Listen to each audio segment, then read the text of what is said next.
해도 알 수가 없는 것입니다.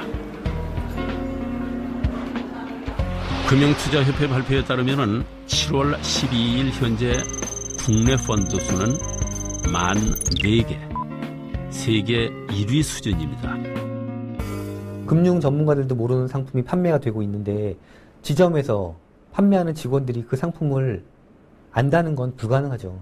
금융기관의 본사에서 내려준 공문 가지고 판매하고 있다고 봐야겠죠.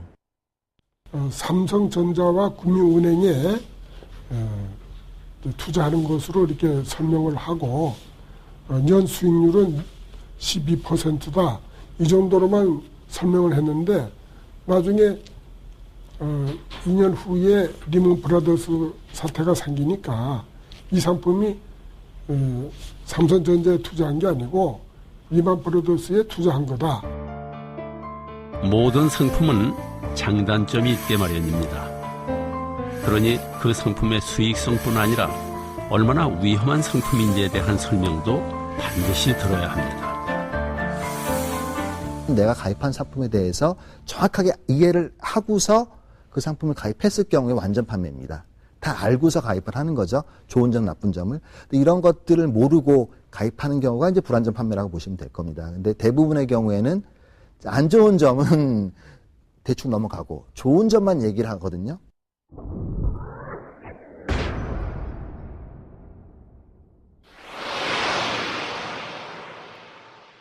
자금 인출 사태가 확산되면서 추가로 문을 닫는 저축은행이 대표적인 예가 바로 저축은행 사태입니다.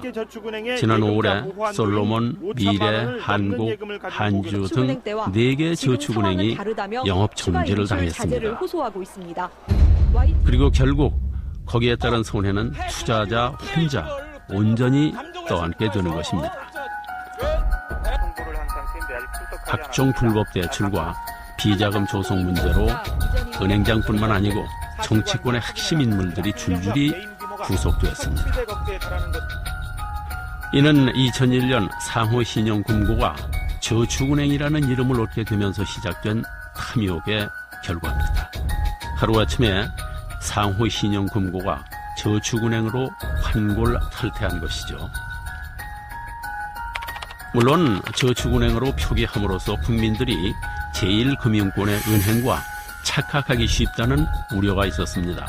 법적인 보호장치로 마련된 것이 겨우 간판에 저축 띄어쓰기 하고 은행이라고 쓰면 안 된다는 것이었습니다. 하지만 솔직히 무지한 우리는 똑같은 은행인 줄 알았습니다. 원래는 이제 신용금고잖아요.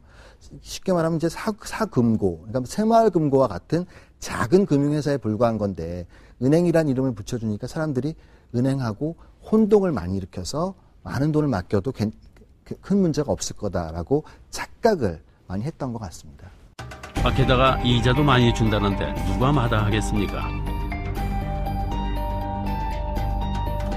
특히 문제가 됐던 것은 후순위 채권이었습니다. 그럼 도대체 후순위 채권이란 무엇일까요?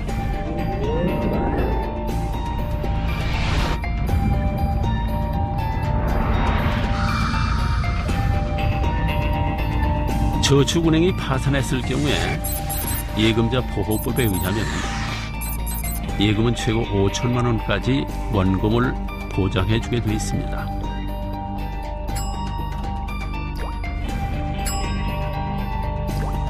그러나 후순위 채권은 말 그대로 후순위, 즉 모든 부채를 다 갚은 다음에나 주겠다는 말입니다.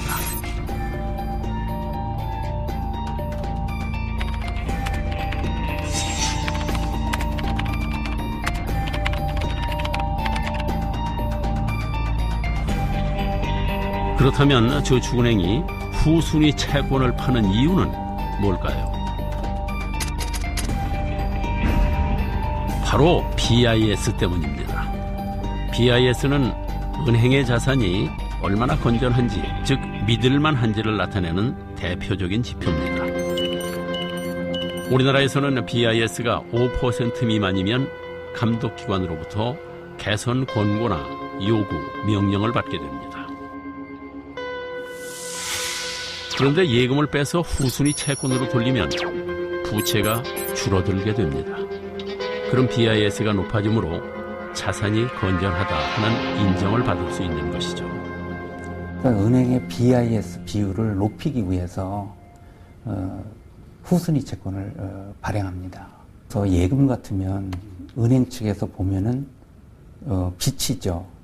그분한테 돌려줘야 되니까. 그래서 그냥 부채로 잡히는데 채권은 부채로 잡히지가 않습니다.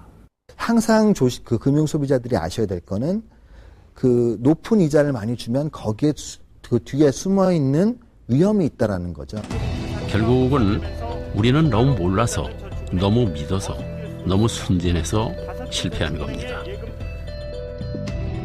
그러니 은행원의 좋다는 말에 덜컥 투자하지 말아야 합니다. 은행원이 제대로 알고 설명하고 있는지